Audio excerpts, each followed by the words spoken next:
Good afternoon, everyone. Thanks so much for joining us for this afternoon's seminar. I'm very pleased to introduce Dr. Wei Peng from Penn State University, where she is a professor of both international affairs and engineering. She is also working very closely with the Initiative for Sustainable Energy Policy on integrated assessment modeling in China and India. So Wei, please take it away. We are going to hear your presentation. I'm going to abuse my privilege as the chair to ask one or two questions, and then after that we'll open it for the audience. Please. Thank you. Thanks a lot for the introduction. It's a great honor of mine to be here. As Johanna just mentioned, I'm now at the Penn State University, but this is only the starting of my 4th month, so still a new professor transitioning in. I'm going to talk about China, sustainability and energy, both brands. But before I do that, I want to take a step back and think about something big.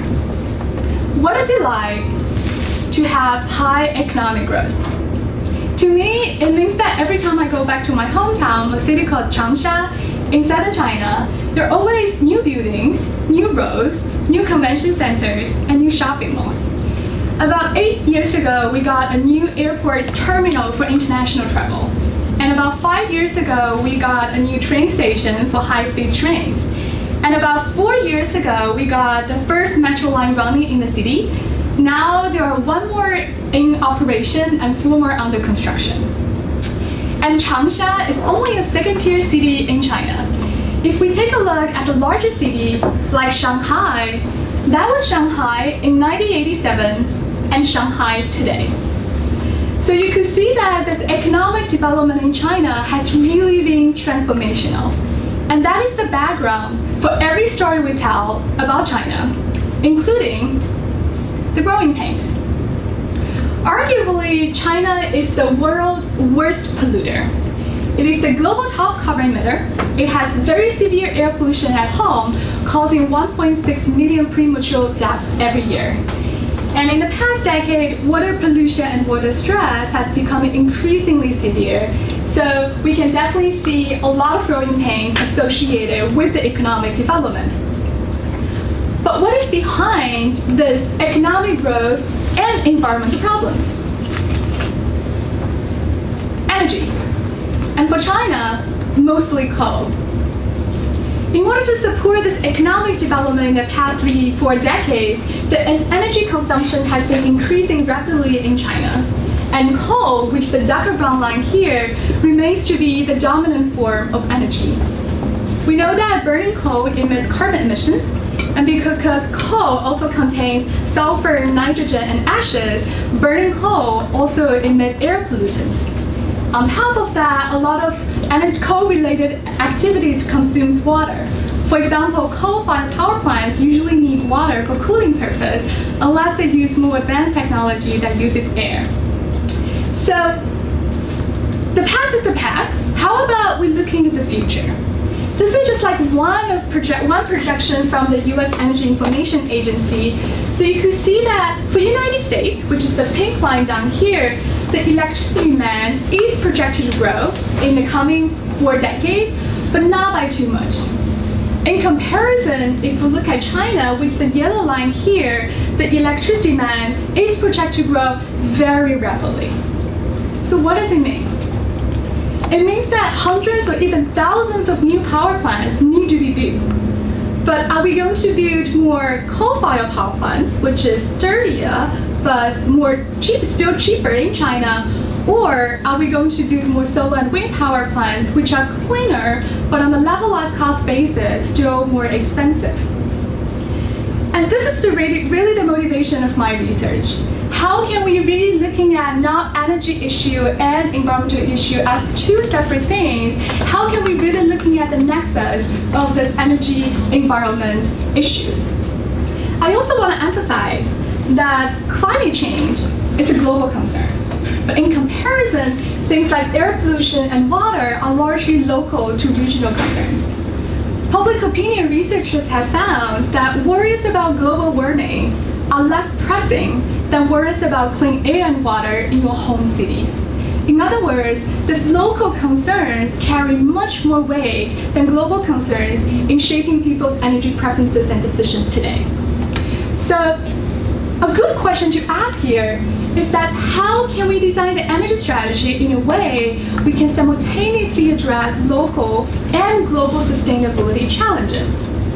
I'm going to use two examples today to show how I, as an integrated assessment modeler, try to figure out a way to do that. So the first example I'm going to give is a demand side example focusing on electric cars in China. And then I want to give another example using supply side as an example, focusing on electricity generation and transmission.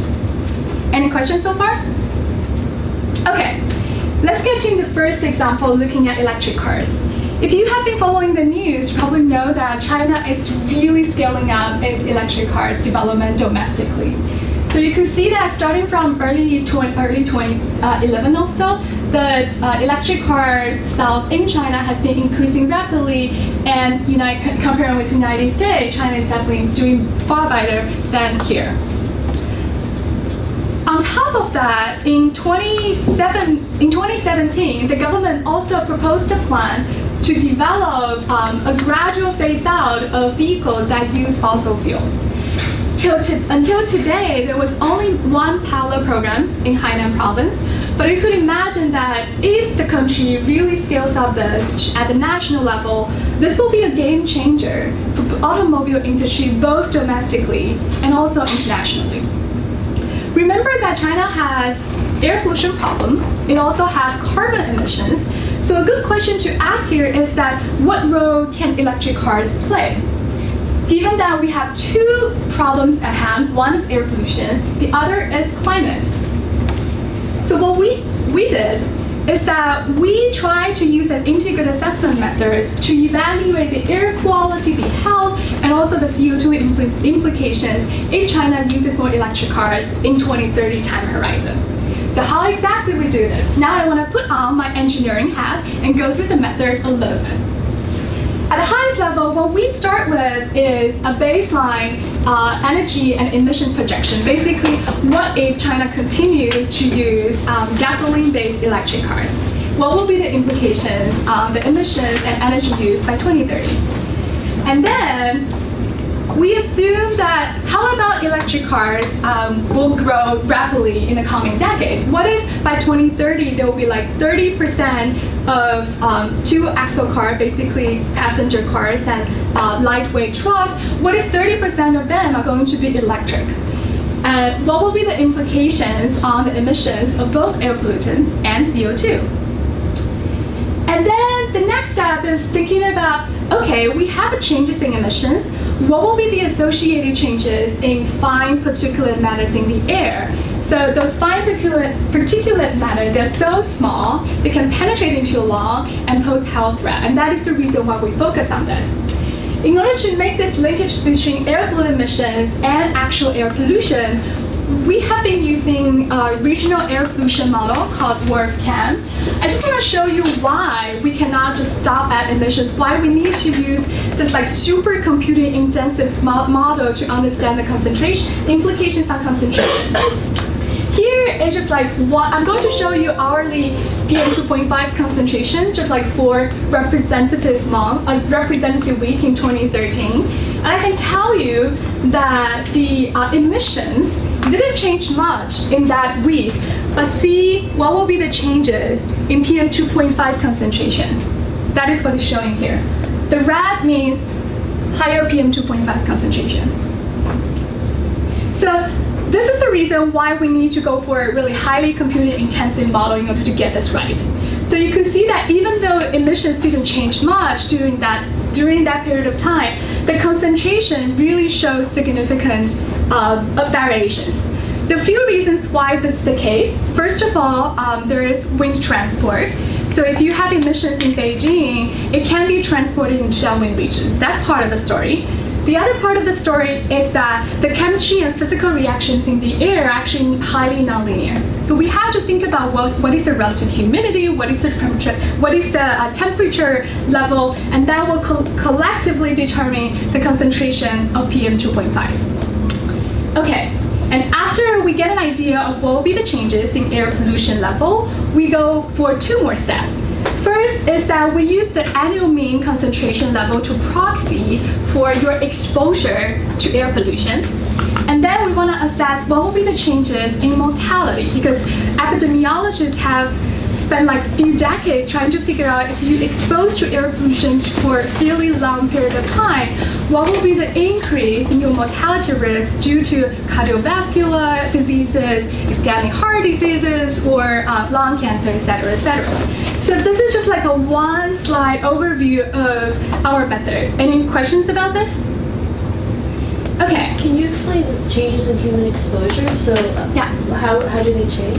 So you have, in terms of PAL, there are short acute exposure, there are also long-term exposure. And you could imagine that if we talk about acute impacts, you usually don't see people die next day because of air pollution. What we really want to focus on is what would be the implications on long-term. So we have to figure out, even if we have the hourly PM 2.5 concentration, how to translate that into an average long-term exposure level. So what we did there is that we used the annual average as a proxy for the long-term average exposure level. But that is because, again, we want to focus on the health endpoint of mortality. If you want to see things like asthma attack, things like that, you probably would like to measure exposure using hourly PM 2.5 concentration rather than annual mean. Any more questions? Okay, now I want to get to the results. So just quickly remind you, there are two things we care about. One thing is air pollution. So the metric I'm using here is air pollution related deaths. And the other thing we care about is climate change. So the metric we're using here is CO2 emissions.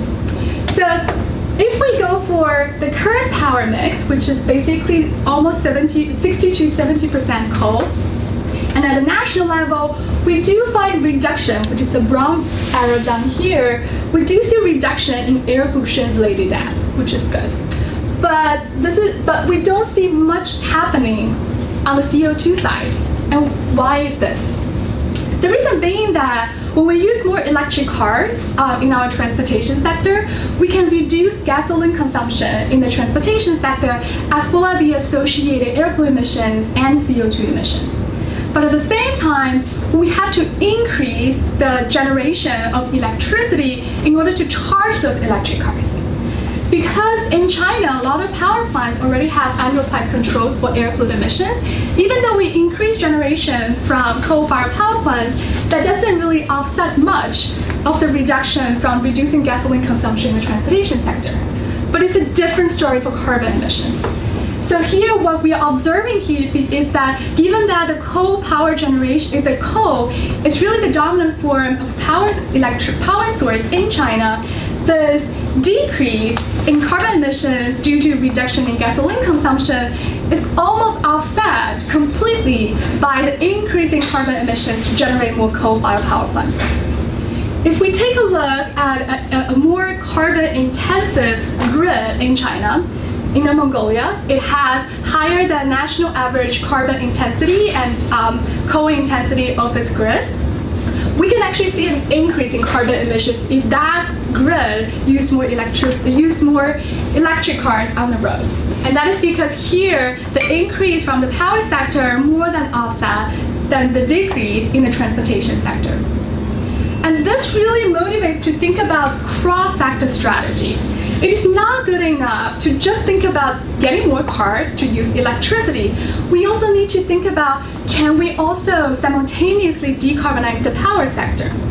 If China can do that, and here we're just like assuming not a deeply decarbonized power grid, but a power grid with only 50% of coal.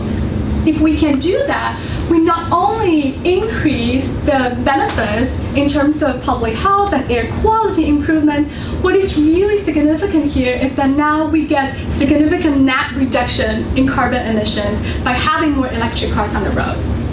So using this example, I really want to emphasize the importance of not looking at only demand side, but also focusing on the supply side, which will be my next example. But before I get that, questions? So is this because coal is more carbon intensive than gas that you normally can use? Yeah, so China doesn't have much gas. So that's really the period, the end of story. If you look at the United States, the gas is definitely, after 2011, you see a lot of like natural gas displacing coal power I mean plants. gasoline. So this is moving from sort of traditional cars to EVs, right? Right. So is this going up because you're moving from gasoline to like coal power? More than that. It's more about if you're using electric cars in the transportation sector, what you need to change is not only within the transportation sector, right? You need to produce electricity in order to charge your electric cars. That means that you have to do something in your power sector. You have to generate more in order to charge the electric cars. So what I'm showing you here is that yes, the gasoline consumption in the transportation sector is reduced by having more electric cars, but because China, if we go for the current power mix, we use mainly coal power to power those electric cars, there will be an increase associated with that coal-fired power generation. So on top of the energy efficiency between gasoline and electricity, there's another level of story talking about there's a cross-sectoral implication that need to happen in order to have more electric cars.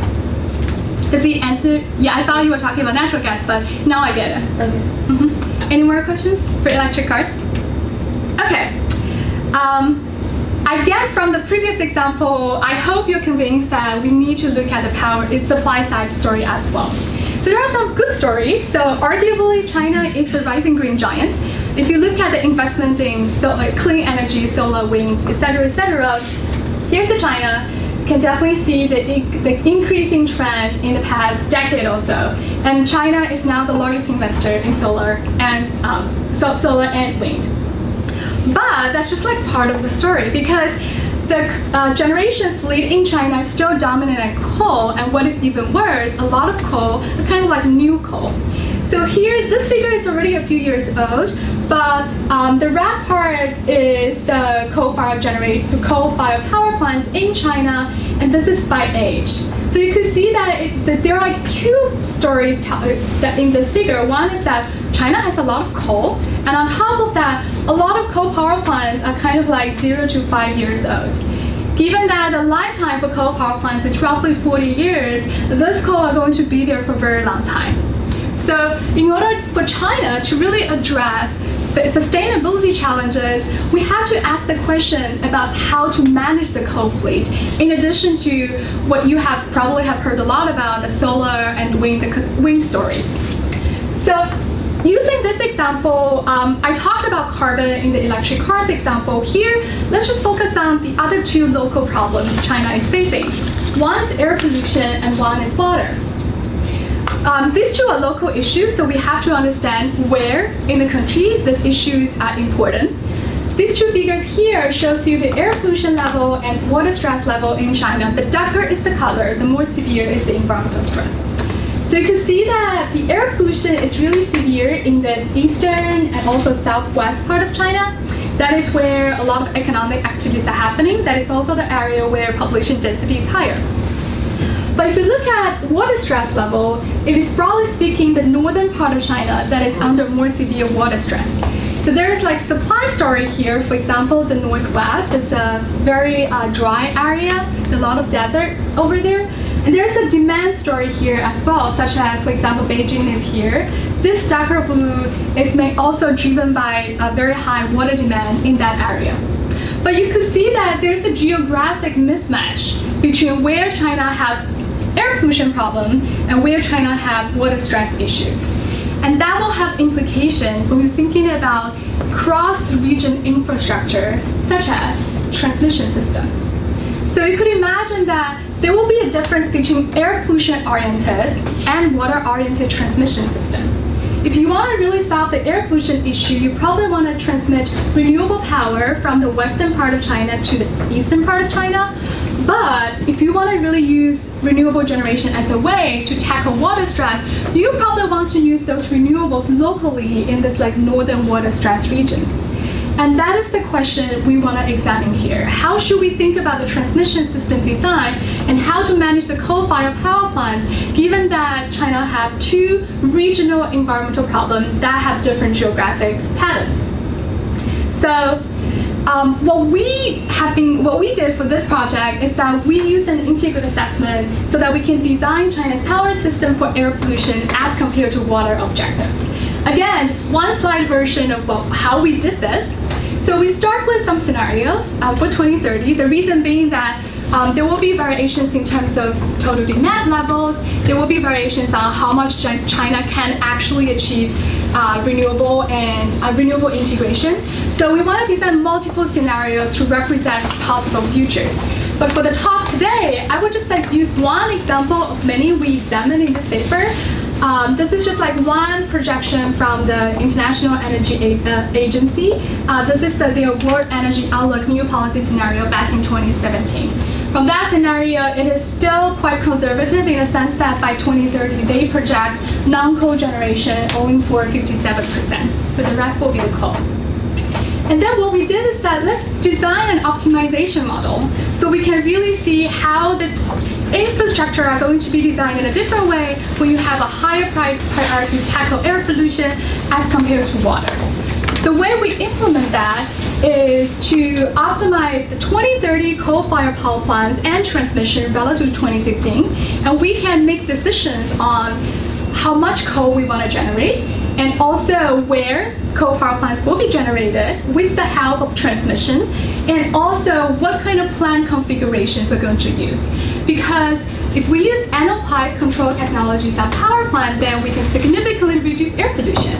If we can use dry cooling, which is basically using air to cool the power plant rather than using water, then that plant configuration can significantly reduce water consumption and withdrawal.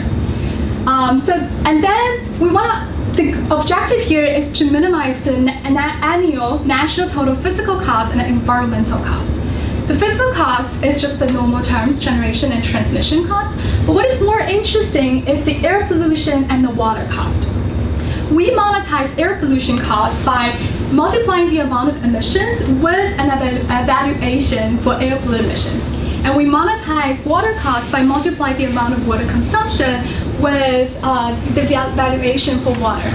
There are different ways you can think about the valuation, but the way I would encourage you to think about in this setting is that if the Chinese government care more about air pollution control in the future or water conservation in the future, they will be willing to do more to tackle those issues, and that will translate into a higher willingness to pay for reducing air pollution and reducing water consumption. And that is what we want to capture by having a valuation. Independent of the true cost of those issues, the government priority higher government priority can translate into a higher implicit valuation for those two issues. So by using the optimization model I mentioned just now, what we have I want to show you air pollution versus water-oriented transmission. So if we go for the current valuation, basically these are the SO2 and NOx tax imposed on power plants in China today, and this is the current water price in China. If we go for this current valuation for air pollution and water issues, we don't see much transmission happening because transmission is expensive. You need to build a transmission line. You need to, even on a levelized cost basis, you have to pay some money. However, if we increase the priorities on air pollution, here I'm just showing you one valuation that how about we increase the valuation for air pollution emission by 20 times. By doing that, we will see electricity transmission into the central China and the eastern China. This orange colors represent import and blue color represent export. What is happening here is that because these two regions have higher population density, it is more valuable to reduce coal consumption and associated air pollution in these regions compared with less polluted regions. So if the Chinese government care more about air pollution, they want to transmit the electricity into these population centers. But the pattern will be different when you increase your priority to tackle water stress. So if they care more about water stress, for example, increase the water price by 20 times, we don't see much thing happening. Because the area China has renewables is exactly the region where China have water stress regions. water stress issues. So now, if the Chinese government care more about water conservation, they just want to use the renewables locally in the northern water stress regions rather than exporting it to less water stress but perhaps higher population density areas. So here you can see that there's a clear difference between air pollution-oriented and water-oriented transmission system designs. And these are the considerations we believe the system operators need to consider when they think about what will be the future of grid for China. I'm almost done with my 2 examples, but any questions about this part?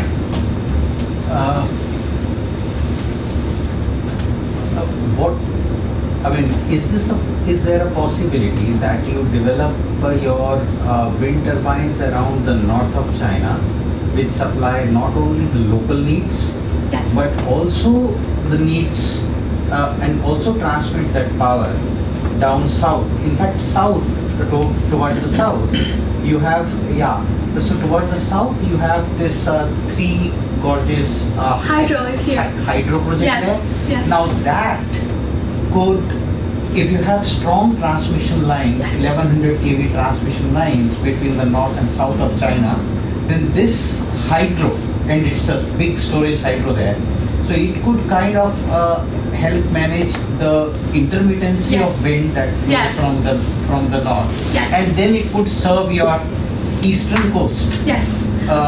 I can talk about this forever, but when we're thinking about transmission system design, usually people talk about how can we design a grid system for better renewable integration. Because in China, wind and solar are abundant in northern China, and definitely right, hydro is abundant here, and the demand center, the load centers are generally here. So a lot of people are talking about, can we build a super grid so that we can have better storage for renewable integration purposes? The answer is definitely yes, but I guess what we are trying to figure out here in this specific analysis is that, hey, transmission is not only important for renewable integration and carbon, transmission also change the location of your generation activity, as a result, changing your water and air pollution impacts. So I would argue that what we are doing here is more like a secondary impact. Once you have a transmission system design, with considerations on renewable integration, what will be some local implications on air pollution and water? So we just want to emphasize that this is kind of like an understudied component comparing with renewable integration that has been really studied intensively for China and US and India, I guess. See, the point from where I was coming was that as you showed us the air stressed part of China, air pollution stressed parts of China, and water stressed parts of China. Right. Now, from that perspective also, and as you are rightly showing in this graph here, I guess you're asking why there's no hydro exporting to other regions. what I'm saying is that you could still you would have an approach where you have I'm sorry, if I could just... Yeah, of course. Go ahead. You could have your a lot of wind here, Yes, yes. wind here, Hydro here. your hydro here, it already exists there. Yeah. So you take care of your air stressed areas, and as you were pointing out, that in this part, you need to have more of wind. Anyways, if you put a higher weight on air pollution, right? If you care more about air pollution, so you still have your wind turbines here, but those wind turbines not only serve the local needs, Yes. but also serve the larger needs of China, along with So that is already part of the results you're seeing here, but if you remember, in this case, only 57% is non-coal generation. So the share for solar and wind is not large enough to see what you're saying here. So in that scenario, that is like this scenario I'm showing you here is the new policy scenario from IEA. You can imagine that it's a still coal dominant, I wouldn't say dominant, but like still coal heavy scenario. So as a result, you don't see that much interactions on the renewable side happen. However, that's the thing we haven't done yet. But if we use the same model, but testing, for example, 70% renewable integration. I would imagine that the mechanism you said just now, like how to couple wind and hydro and to address air pollution, will become more apparent. And wind and both your water stress problem. Yes, that's right. Okay, we should definitely talk more. I'm glad that we have a real power system modeler in the room. Okay, I'm done with my 2 examples, but if you remember this energy environmental nexus that I always have in mind, till now I have only used my engineer hat and talk about how can we use the integrated assessment methods to analyze the synergies and trade-offs between multiple environmental objectives. But now I want to put on my policy research hat and really think about what, given that I've known all this, after spending a lot of time doing the coding and data work, what should I tell the policymakers? So if you have been following the news, you probably know how severe air pollution has been in China. And since 2013, the Chinese government has declared war against air pollution, and that is really a game changer.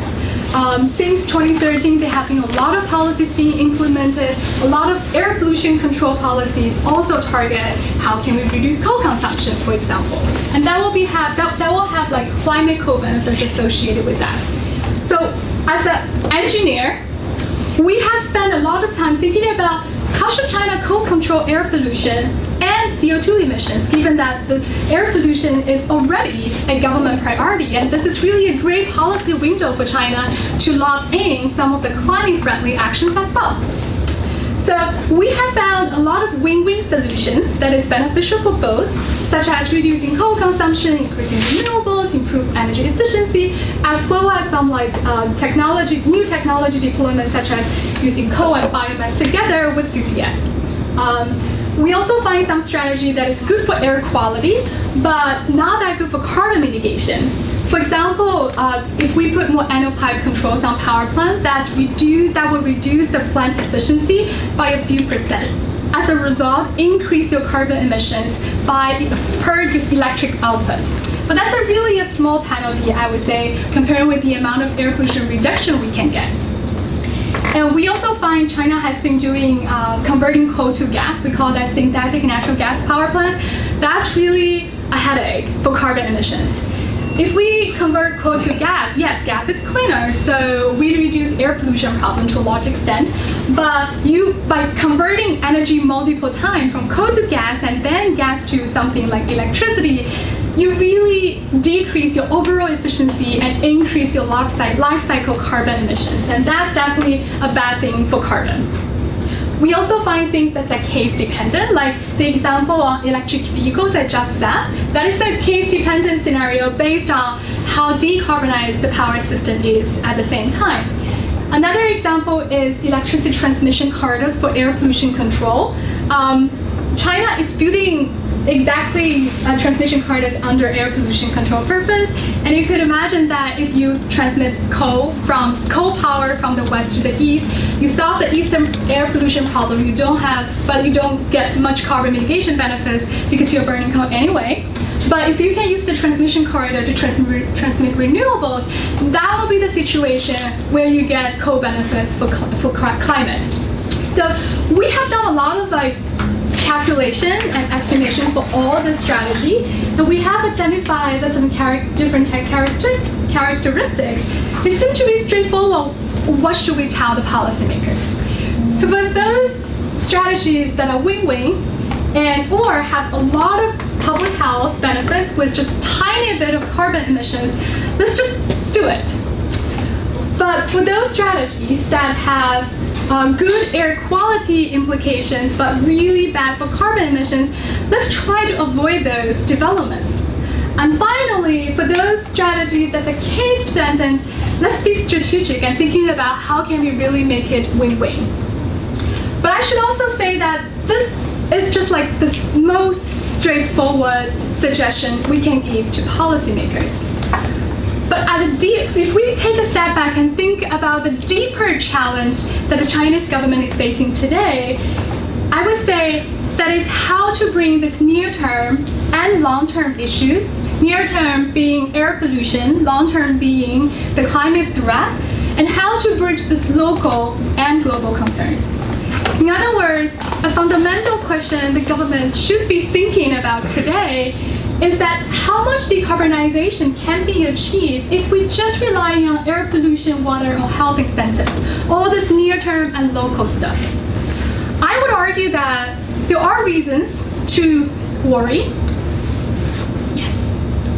Okay, so first of all, if we are really thinking about deep decarbonization, because that's what ultimately we need in order to achieve 2-degree goal, 1.5-degree goal, deep decarbonization will require fundamental changes in the energy system, but air pollution can be solved largely without that.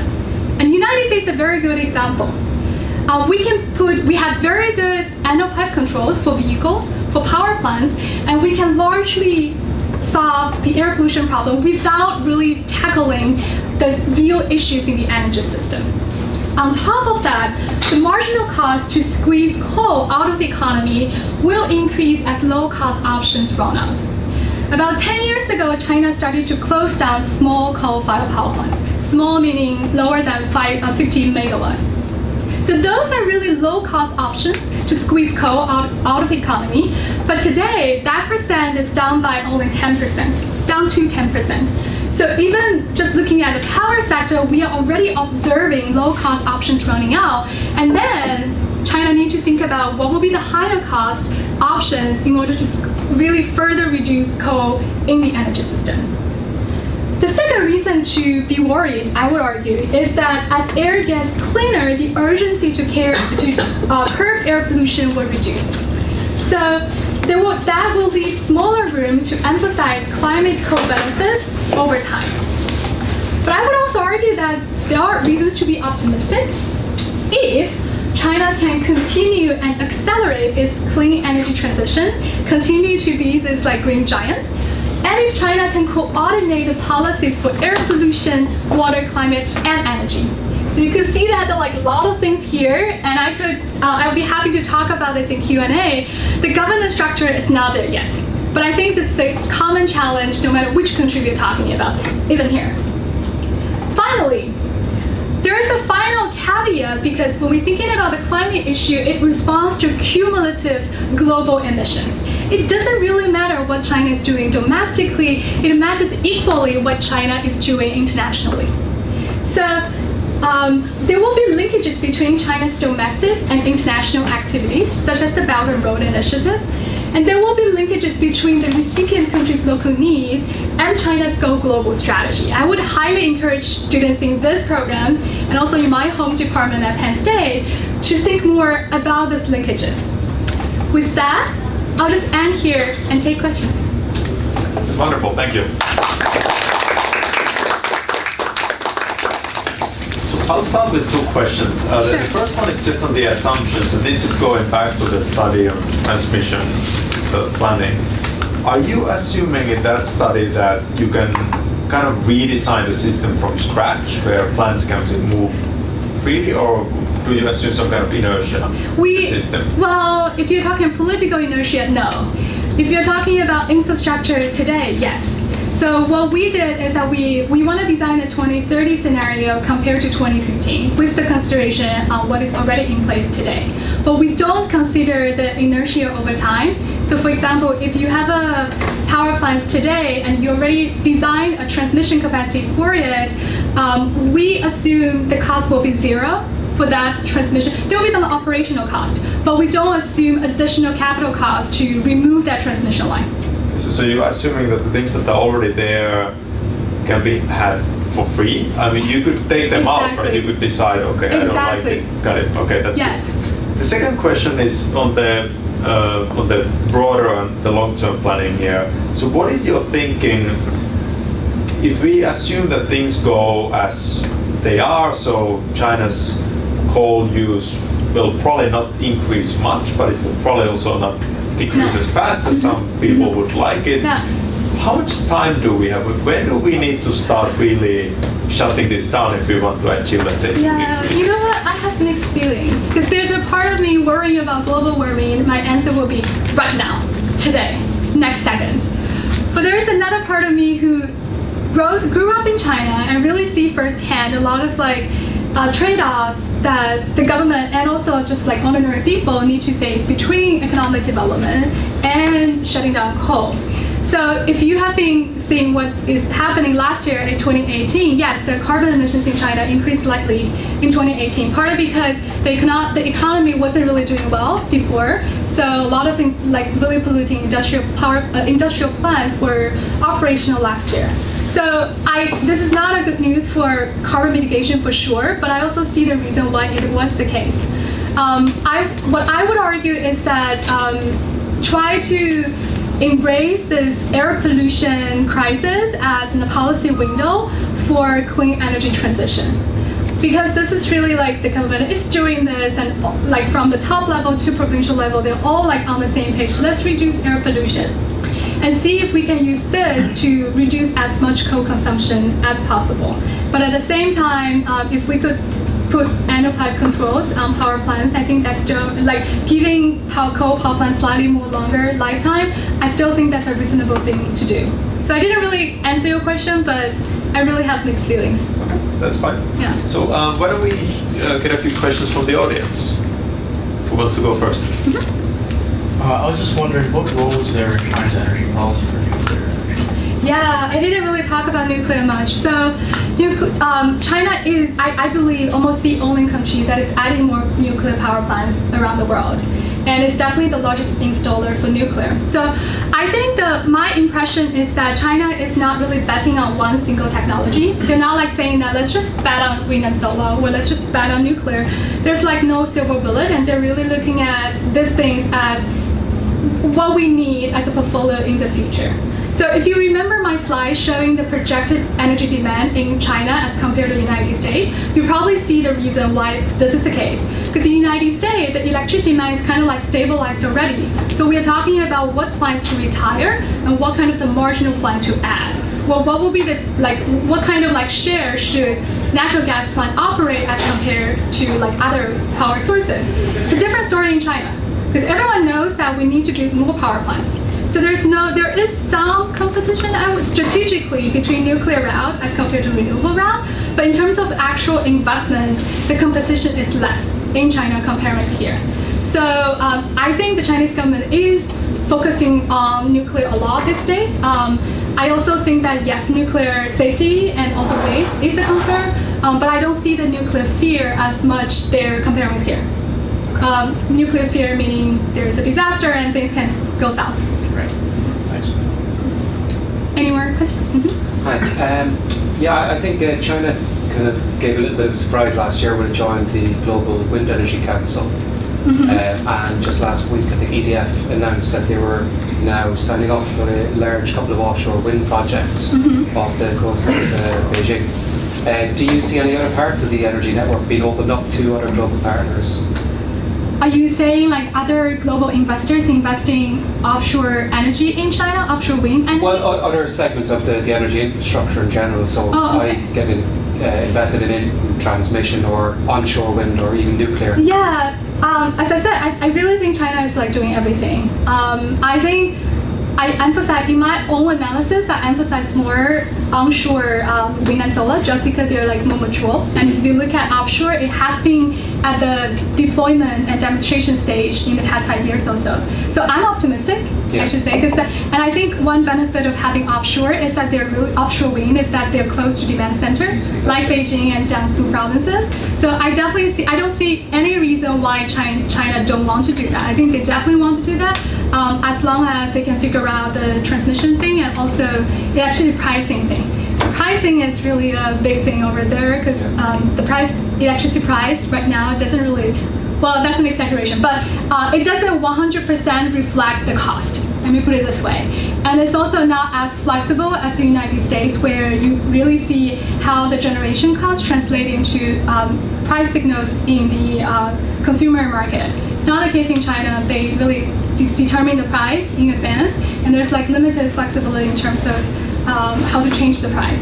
So I would say that the power sector reform is really important in order to realize the potential of things like offshore, because if you can have offshore wind where you have an electricity peak, if you have like real-time pricing, then that will be like more beneficial, economically more profitable for offshore wind. And that system is not there yet. Good job. when it comes to the plan to promote electric cars, where are these cars made? Are they manufactured in China? Yes. And how does that like also work together with like an economic plan for the consumer economy? Yeah, so I hope your Professor Johan Snam is in the room because he's definitely an expert on electric cars. But you're right, most of the cars are manufactured in China, and like BYD is a big name in China, and there's definitely an important industrial policy component when China promotes all these things. It's not, I would like climate is what they would put in the document, but there is definitely a stronger incentive to strengthen the domestic manufacturing basis. In terms of consumer economy, I'm glad you asked this question because I think every time I go back to China, I feel that I'm like lag behind. Because like if you know the digital economy, like how like mobile payment, that kind of thing, like WeChat in China, I think that's really transformational. I think having, if you don't know WeChat is just a super app that is a combination of things like WhatsApp, what else, Venmo, YouTube, something like that, and Facebook. So it's like a super app. You can just like bring your WeChat and you don't really need your wallet or your credit card. So I think that's to me, that's the mobile payment and everything on phones is really the new thing for the consumer economy. And then the implications of electric cars, I think is uncertain right now, because so many things are happening.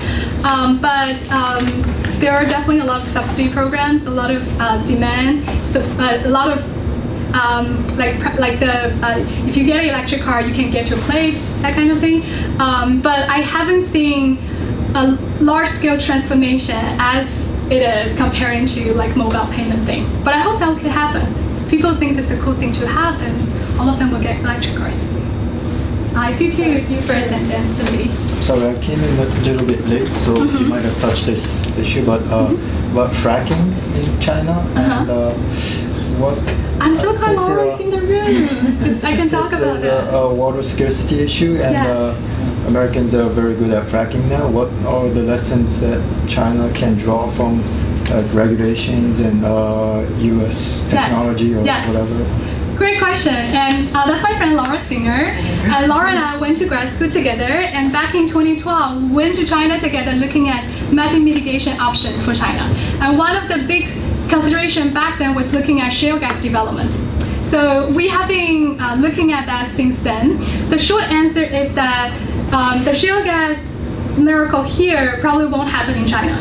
Just like geologically, the shale formation in China is much deeper compared with here. So technically, it will be like much more costly. Even though I think people were kind of optimistic back then, but I don't see that shale gas boom really taking place in China. So fracking for China is a lesser concern. But if your question is more about natural gas in general, then I would say yes, natural gas is an important strategy for China today. They are talking about, they're like LNG. LNG import is increasing over time. And they're also building infrastructure like gas pipeline with Russia and also Central Asia. So yes, natural gas is going to be a clean energy source for China in the future, but the tricky part is China just don't have that much conventional gas within the country, so they right now is prioritizing natural gas use in the residential sector and also industrial sector, not yet in the power sector that hopefully will be helpful for renewable integration. So you brought up Professor Nam. I was in his energy and environmental governance class last year, and one of the things we talked about is how local politics and political incentives really make sort of these big national plans, especially when we talk about transmission, really difficult. And I was wondering what kind of obstacles you've encountered in your research and how that affects sort of the results that you come up with. Yeah, right. I think that's always important. So if we look back the history for how wind capacity scaled up in China, there's definitely a local component of it. So I believe before 2011, small-scale wind power plants could be approved by local governments. So there was a period of time when China installed a lot of like small-scale wind turbine without really thinking much about the transmission thing. So we worked on a paper a few years ago looking at why back in 14 or 15 or 14, why China had more installed capacity for wind, but less generation from those wind turbines comparing with the United States. So that was really a big thing, and I would argue that not enough consideration for transmission at the local level is one of 4 to 5 reasons that explain that.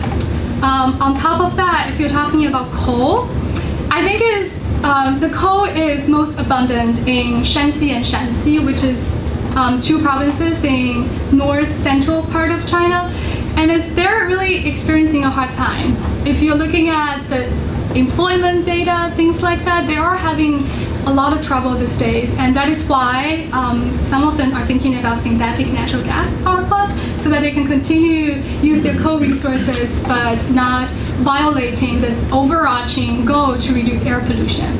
So I think China is as large as the United States, but that's not really a federalism system. So, but you could imagine that those like tensions between states here will just be similar in China across different provinces. But the cool part is that sometimes the central government can really come in and try to negotiate. There is a transmission case between Yunnan and Guangdong that definitely have a central government role in order to make it happen. But overall, I think it would be better if we have an integrated policy framework so that we would know that what would be the role for provincial government, what would be the role for the central government, and specifically for each issues we're talking about here. Yeah, I'm not really answering question, but really confirming with what Professor Nam has been saying. Yes, I think that's really a key thing to look at for China's political economy in the energy space. Okay, I see both of you. Can you go for a second? Okay, sorry I came here a little bit late. No worries. So I have one question about your modeling work. So how does China's regulation influence your constraints in your modeling? Yeah, good question. How is it different from US here? Yeah. So we are not doing a very good job on that. The thing we are doing is that there are some components we tried to capture. We tried to capture the fact that in China there are 6 regional grids, just as interconnections here in the United States. So we definitely say that within each electricity grid there will be perfect transmission, but there will be a cost for transmission across different regions. That is consistent with the current power sector practices in China. But in addition to that, we didn't really consider much of the other politics, such as pricing, which is really the key thing. But I guess another component we kind of like tackled on is this priority to tackle air pollution issue, which is a policy consideration. But other than that, we haven't really done much in that analysis. That analysis is really to show that under what circumstances your infrastructure design should differ.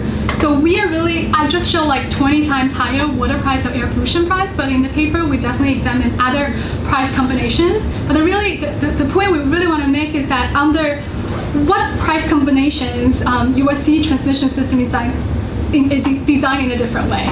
But happy to talk more, because I have other projects that try to answer that question in a more sophisticated way, really modeling the political economy factors. Actually with Johannes. Yeah. Go ahead. Hi, so I just have one question. So while you're presenting electric cars and talking about how China is a new green giant, I think of energy storage immediately. Yes. So yesterday, my organization, American Council on Renewable Energy, just did a Hill briefing with some folks from the energy storage associations, and they were talking about even though the current U.S. administrations have been cutting funding for the EPA and renewable energy, but they're still subsidizing the energy storage sector. Yes. So I was wondering what's the energy storage sector in China. I would say not much. The most common storage option China is investing today is still pumped hydro. But you could imagine that water resources is abundant in the southern part of China, but wind and solar is abundant in the northern part. There's an intrinsic transmission question associated with that. Part of the reason I believe China is underinvest in the storage capacity is, again, because of the pricing. Because now China has some policy to say that if this is a capacity providing ancillary services, basically to buffer this intermittency or the variation in this electricity supply system, if they're providing the ancillary services, the price they're receiving will be slightly higher than the other base load capacity. But that's pretty much it. So there's no really like in the United States where if you can use your storage capacity as a peak demand time, then you can get higher price, and this will give additional economic incentive for the investors.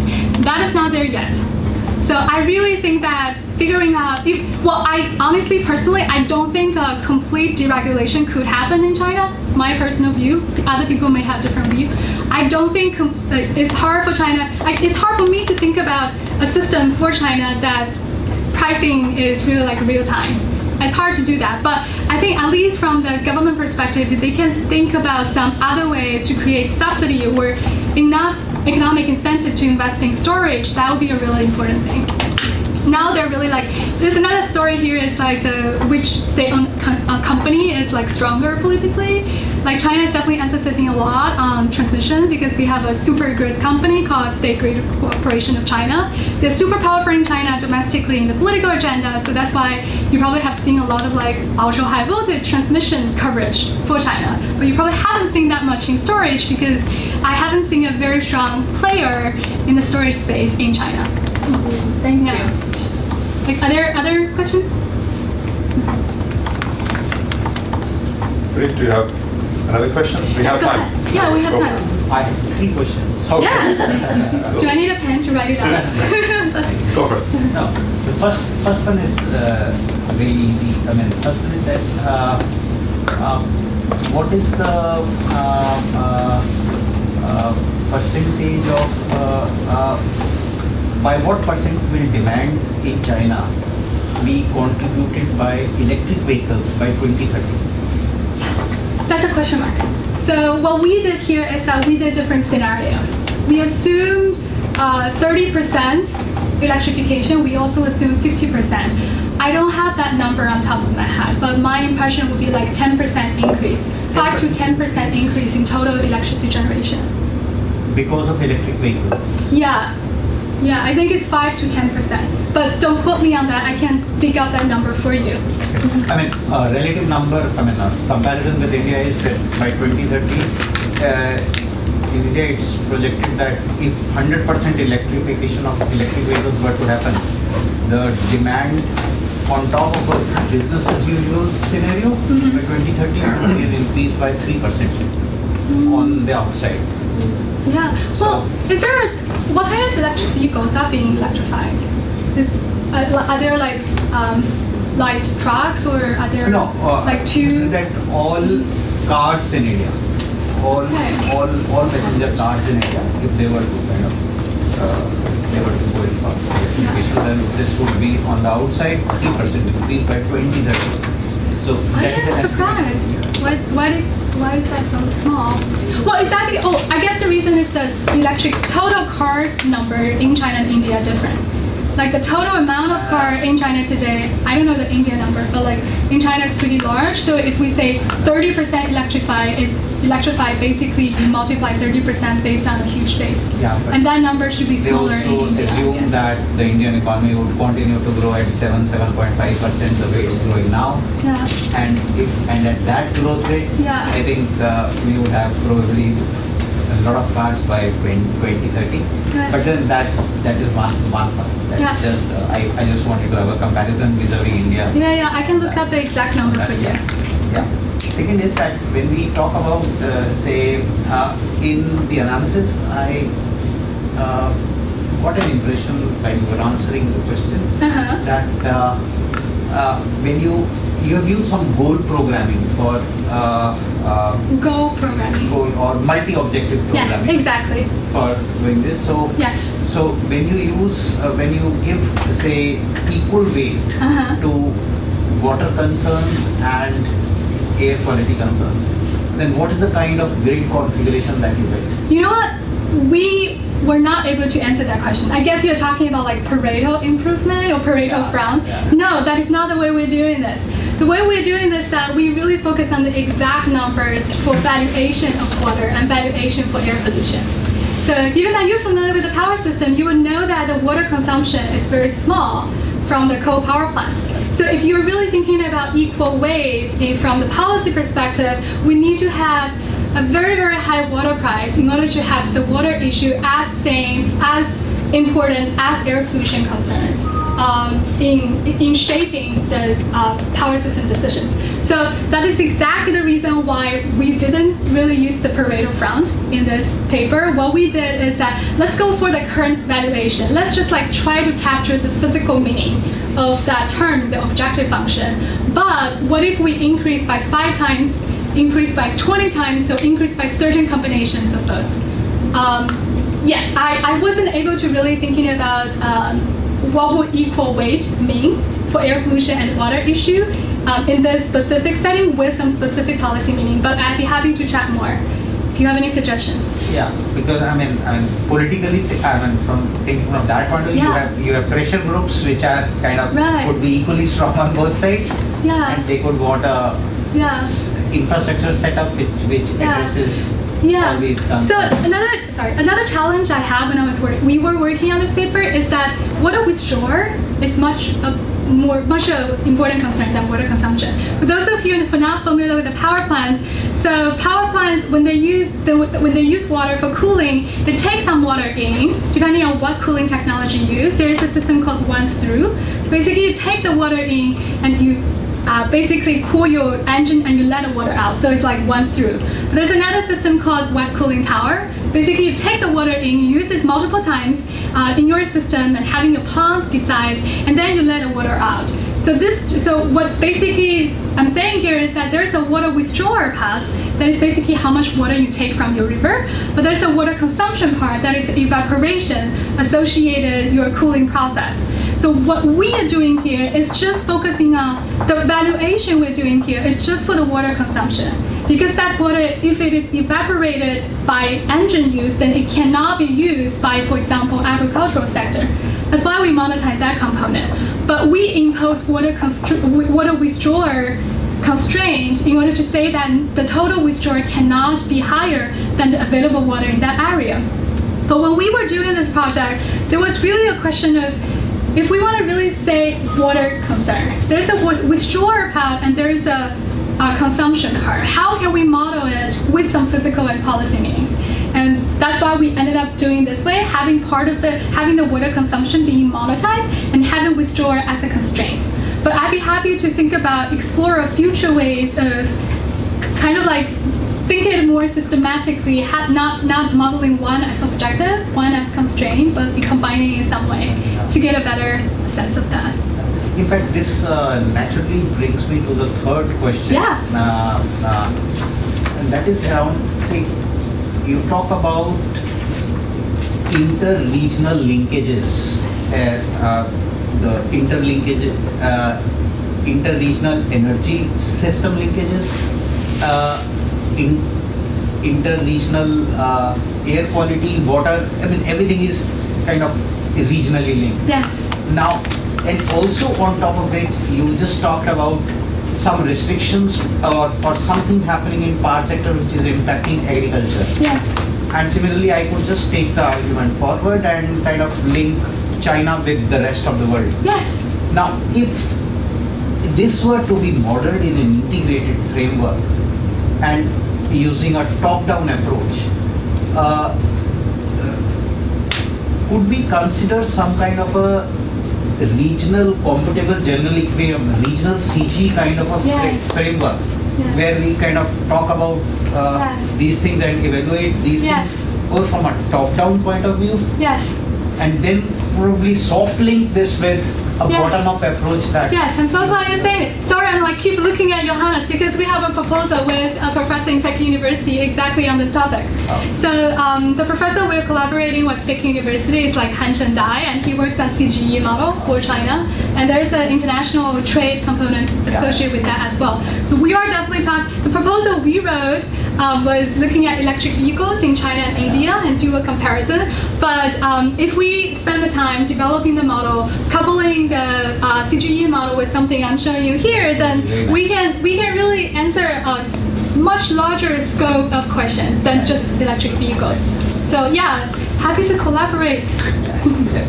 Yeah. So we have done some work for the World Resources Institute on the CG model for India. Cool. Maybe we should Yeah, we should take a talk look more. at it. In fact, develop the low carbon pathways for the Indian economy Wonderful. using CG framework. Yeah, that's great. Yes, that's really I look forward to learning more about that work. Yeah. Are So there any more final questions? We have Yes. still time for one. All right, excellent. Well, thank you very much for a Thank great you. presentation. Thanks so much.